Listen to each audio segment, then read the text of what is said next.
நான் பேசத்தான் வந்தேன். என் மூத்த சகோதரர்கள் இங்கே இருப்பதை பார்த்ததும் அந்த கலையில் நான் கலந்து கொள்ள வேண்டும் என்ற உள்ளுணர்வு, நான் கலைஞன் தானே. பேச அழைத்த என்னை அவர்கள் பாட அழைக்கவில்லை, இருந்தாலும் பாட வேண்டும் என்ற எண்ணத்தை இந்த பறை எனக்குள் ஏற்படுத்தி விட்டது. அதுவும் இல்லாமல் பாடுகிறேன். இதற்கு தாளத்தை நீங்கள் சேர்த்துக் கொள்ளுங்கள்.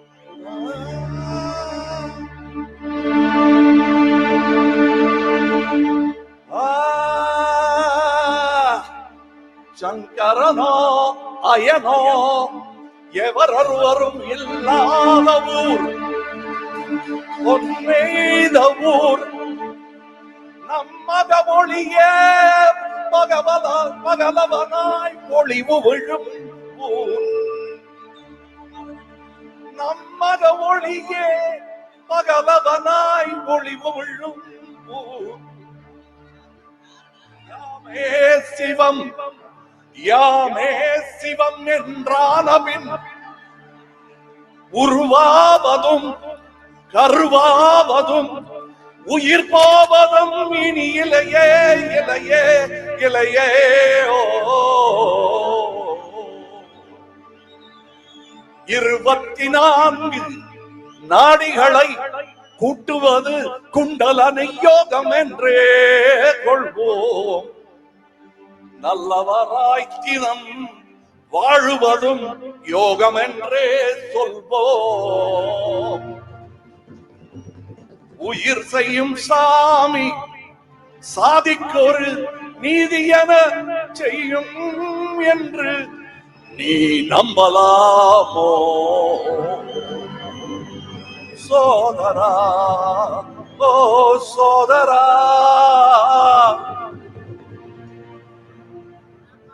சொல்லடா சோமா, சொல்லடா சோமா. இது 17 வருடமாக எழுதி உறங்கிக் கொண்டிருக்கும் பாடல். இது தாளமும் சேர்ந்து உலகே கேட்க விரைவில் வெளியிடுவேன். என்ன சிலேகன், நல்லா இருந்துச்சா தம்பி? நல்லா இருந்துச்சா?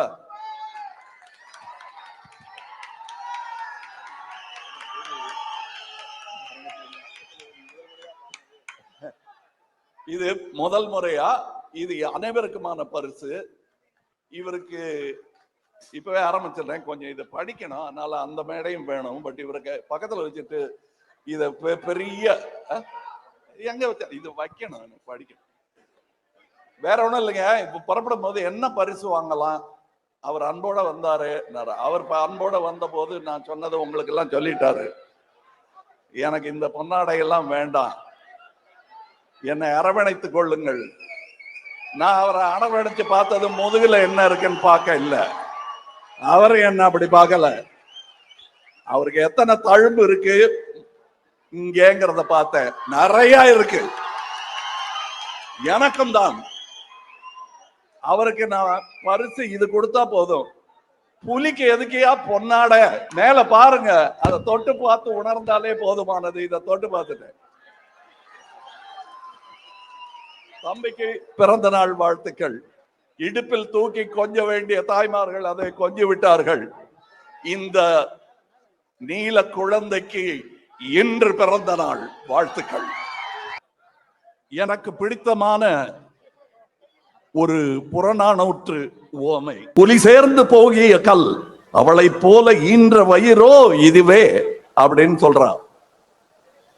அப்படி வந்தவர் இவர்.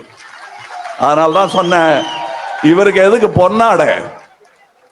அந்த தோலை தொட்டு பார்த்தாலே தெரியுது, அதுதான் பொன்னாடை. அவர் அதை போர்த்தி கொண்டு விட்டார், நீங்கள் போர்த்தி விட்டீர்கள்.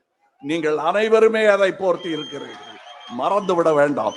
நாம் அனைவருமே அதை போர்த்தி இருக்கிறோம், கவலைப்பட வேண்டாம். அவருடைய இந்த 40 ஆண்டு அரசியல் வாழ்வு சாதாரணமானது. அதைத்தான் சொன்னேன், நான் தழும்பு தொட்டு பார்த்தேன்.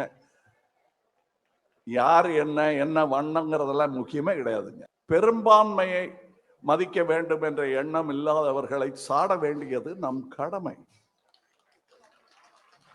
அண்ணா சொல்லி இருக்கிறார், தேசிய பறவை மயிலாகி விட்டது.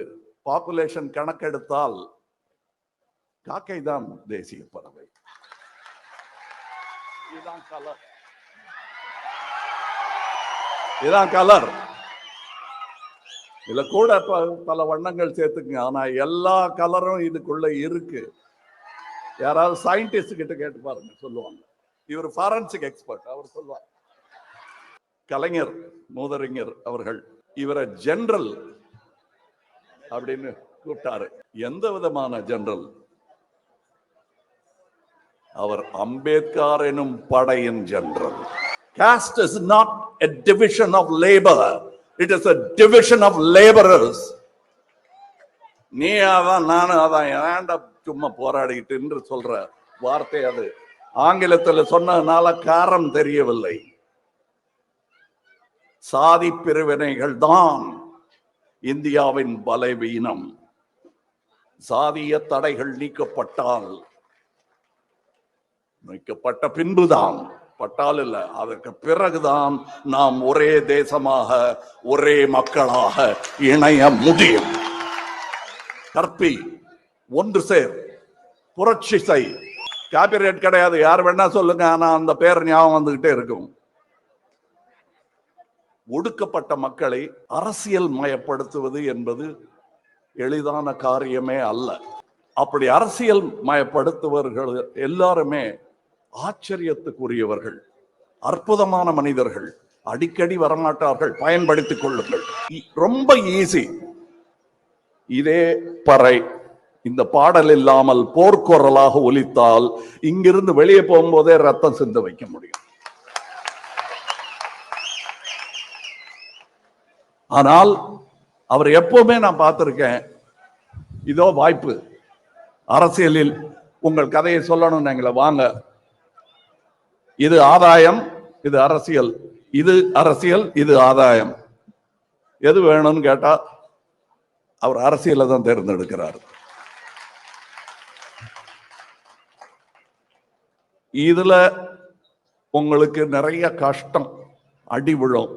இது சௌகரியம், பணம் கூட கொடுப்போம், கல்யாணம் பண்ணி வைப்போம், சந்தோஷமா இருக்கலாம் அப்படின்னா இதைத்தான் எடுக்கிறாரு. அதனால் நான் வியக்கிறேன். அதாவது இந்த கல்யாணம் பண்ணி வைக்கிறோம்னு சொன்னதுக்கு, வேண்டாம்னு சொன்னதுக்கு ஒரு உதாரணம் சொல்றேன். திராவிட மணி தானே அவர் பேரு, திராவிட மணி அந்த தொண்டர் கொடுத்த 10 பவுன் சங்கிலி, அதை இவங்க அம்மா என்ன பண்ணிருக்காங்க, பா நம்ம பிள்ளை இப்படியா அலைஞ்சிட்டு இருக்கா, அதை வீட்டுல வச்சுட்டு வரப்போற பொண்ணுக்கு ஏதாவது நகை பண்ணி போடலாம் அப்படின்னா தான் அதை போய், அம்மா இது கட்சிக்காரன் கொடுத்தது, கட்சிக்குத்தான் பொண்ணு கொடுத்துருங்கன்னு அதை வாங்கி கட்சியில போட்டாள். அப்பவும் இதுவான்னு கேட்டா அது வேணாம், அதை தூக்கி இதுல போட்டுன்னு போடுறாரு. இது அங்கீகாரமா இதை ஒரு கட்சியா வளர்க்கறதுங்கிறது எவ்வளவு கஷ்டங்கிறது ஆரம்பித்த எனக்கும் தெரியும். அப்போ அது வருஷத்துக்கு முன்னாடி செஞ்சா. அங்கீகாரம் பெறுவதே கஷ்டங்க. இவெல்லாம் ஒரு ஆளாங்கிறது எத்தனை வருஷமா கேட்டுக்கிட்டு இருக்கோம் நாம. அது பதவி ஆசையில் வரும் கோபமே தவிர அதுக்கும் சாதிக்கும் கூட சம்மந்தம் கிடையாது. ஆனா ஒண்ணு என்ன கேட்டாங்க, அரசியல்னா ஒரு எதிரியை முடிவு பண்ணிக்கலன்னா அது அவங்க சொல்றது தற்கால சம்பாத்திய அரசியல் பத்தி சொல்றாங்க. எனக்கு அரசியல் கடமை, என் தொழில் சினிமா. என் சாதியை சொல்லி என்ன கிண்டல் பண்ணுவாங்க. அதனால என்ன கேட்டாங்க, முதல் எதிரி தேர்ந்தெடுத்துட்டீங்களான்னு. தேர்ந்தெடுத்துட்டேங்க, சாதிதான் என் முதல் எதிரி.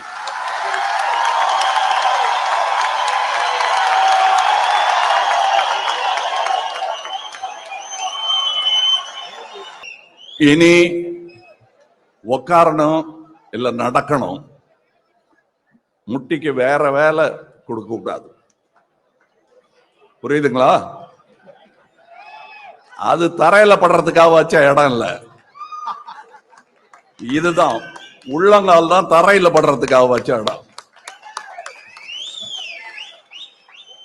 கட்ட விரல் ரொம்ப முக்கியங்க, அது கையில இருந்தாலும் காலில் இருந்தாலும் முக்கியம், ஞாபகம் வச்சுக்கோங்க. இந்த கோபம் என் நெடுநாளைய கோபம். பிறப்பினால் நான் எவருக்கும் தாழ்ந்தவன் அல்ல, என்னை விட உயர்ந்தவர் யாரும் இல்லை. என்பதை உங்கள் மனதில் பதிய வைப்பதுதான் இமாலய சாதனை. அதில் ஏறி நின்று கூவி விழிக்கும் டென்சிங்,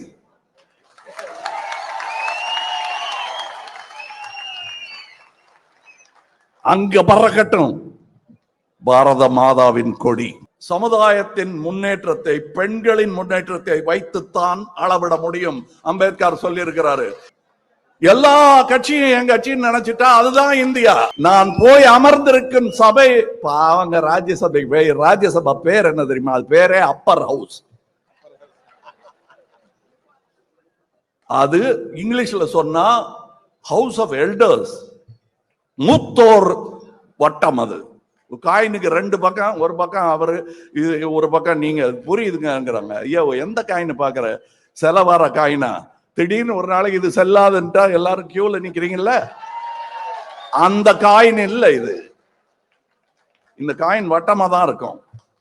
ஒரு பக்கம் திரும்பி பார்த்தா ராஜ்யசபை தெரியும், இன்னொரு பக்கம் திரும்பி பார்த்தா லோக்சபை. இதெல்லாம் சுண்டி பாட்டா எப்படி போட்டாலும் தலை தான் விழும். இந்த தலை விழும் இல்ல இந்த தலை விழும். புரியுதா? உங்களுக்கு புரியணும். நான் புரியுதான்னு கேட்கறது வெளியே இருக்கிறவங்கள. அவங்களுக்கு புரியும். அவங்களுக்கு புரிஞ்சா பயம், உங்களுக்கு புரிஞ்சா நம்பிக்கை.